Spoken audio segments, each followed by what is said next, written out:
you really want to push guys' bodies, and you saw that. You see how guys respond to fatigue. It was a good day. It was a good day of work. Guys worked really hard, and it was certainly a positive. A year ago, the interior defensive line, you had 3 guys who were hurt with shoulder injuries, multiple guys who hadn't transferred in yet. It was just a really thin group.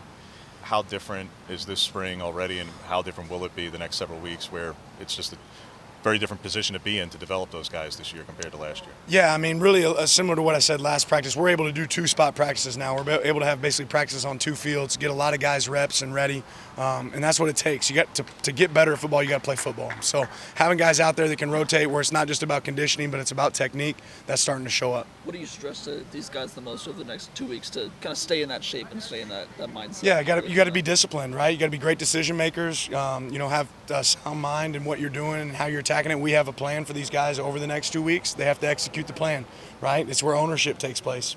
Are there any 1 or 2 newcomers that made any strides from day 1 to day 2 in your mind? I'll have to watch the tape and see. Certainly there's some guys working out hard there, but I don't know if I could pick anybody out. Dan, how do you feel the group of early enrollees is adjusting to the college atmosphere? Yeah, I think they're handling it really well. I think we got a great transition team, too, when it goes with the prep, with school and football. We got a great group of coaches. We have a detailed plan with what we do, so those guys have handled it well. Are you expecting more of your enrollees to come in when you guys regroup? Yeah, we'll see a few more. I don't have an exact number, but we'll see a few more guys come back after spring break when the next term starts. And you have a couple of guys in. The new norm, or just I think you have over 25 new guys right now. It's probably the new norm in college football, right? I think it's probably the new norm in college football. There's going to continue to be change, and some guys will come, some guys will go, but we're always going to do everything we can to enhance our program. But getting in this early, is that? Yeah, you want guys here as fast as you can. That's not always going to happen. There's some guys that we'd love that we could have here early, but the more you can get here early, it's like having an additional redshirt year for guys that are brand new. For Junior and Justin, who are coming off injuries last year, just how limited are they at the start of spring? Are they full go? Yeah, Junior's limited. Justin's been able to do really everything with us come spring ball. At Pro Day, Bennett said that he thought that Evan would come in here and have kind of a leadership role, even though he's coming into a new guy on the team. How do you think he's kind of stepped into that so far? Been really pleased with what he's looked like so far. I don't think he's been extremely boisterous, but his actions have spoke really loud. His preparedness when he gets on the field, guys willing to ask questions, and then ultimately he runs really hard to the ball. That solves a lot of problems. Talk about Jeffrey Bossa becoming more of a teacher. Is there anyone else who transitioned from a learning perspective last year now to becoming more of a teacher? Yeah, I think there's several guys. I don't know that I could pick just one out, but yeah, there's a bunch of guys that have done a really good job there. In the off-season assessment, and particularly back in January, Dan, just what you and Joe come up with by way of areas to address on special teams, not just at any one position, but particularly all the coverage teams, all the return teams. What were some of those areas that you're trying to fix up? You said it, coverage team area. Location of the kick's a big piece that's going to help you in every return unit or in every kick unit. Right? If you kick the ball in the right location, it's going to help your coverage teams out on kickoff and on punt. We got to get better in both those areas, but we can also get better at the units as far as the bodies that we're putting on there to have success to tackle the runner. So I think there's, really all phases, right? It's all been assessed, drilling it a little bit differently at times as well, but making sure more than anything we get guys in the right position to execute the job. You said after the last practice that you were looking for guys that can play football. Specifically, when you're looking at that, what certain things are you looking for from the players to determine whether they can play football and really develop into this scheme that you guys want to get to by the end of spring?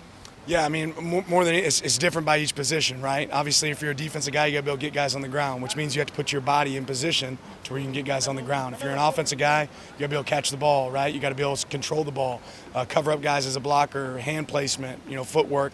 But really, more than anything, across the board, it's how you play with relentless effort. Right? If you can't play fast, you can't play football. And Hunter specifically, when that was such an issue last season, when you bring in a guy like Luke, what does he have to show in these 15 practices to where you can leave spring feeling confident that job's kind of solidified? Yeah, consistency, and then it's different when you start to see some pressure too, right? It's easier to kick on air than it is to kick when somebody's running in your face, and we have to create some of those moments. What's the challenge of recruiting?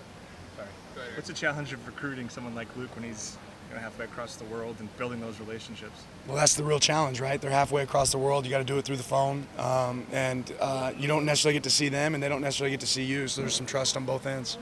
What's the strategy of having 2 practices and then waiting a couple weeks? Why not just do it all in April? What's the thought process? Yeah, for us, it's about spacing, right? You like to go Tuesday, Thursday, Saturday for practices. We don't want to go into May because we have a recruiting window in May that we want to be able to get our coaches out in May. And then, truly it kind of gives a build up. I think it makes our players think about this a little bit on spring break rather than rolling in. We did a lot of walkthroughs going in.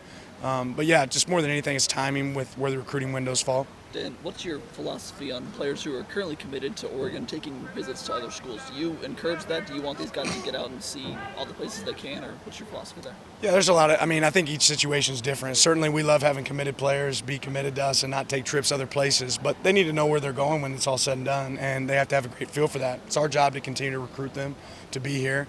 Like I said, I think I've said before, I probably wasn't my wife's first choice, but over time I won her over. We had to do the same thing when it comes to recruiting, right? And just continue to keep doing that same thing.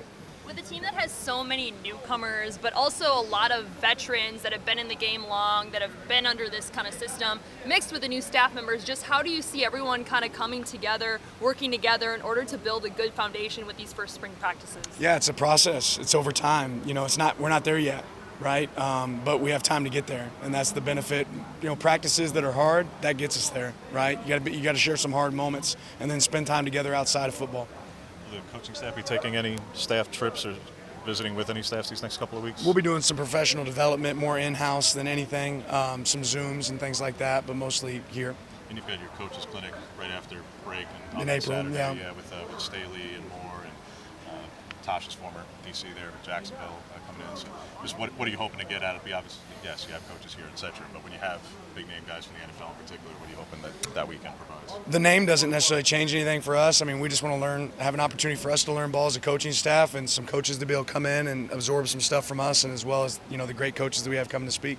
Do you have any early impressions of Grant Meadors and how he's come in and kind of learned under the wing of Camden Lewis? He actually got a little bit of a tweak, so he hasn't been able to full go kick here recently in winter conditioning, so time will tell. Not there yet. There's an interesting piece of legislation in the State House that would hold you responsible potentially for the actions of 50,000 people at Autzen Stadium. How would you feel about that if you got suspended for the words of one of 50,000 people? Let's tell them to be behaved, I guess. You guys can help me out there. Control what you can control, right?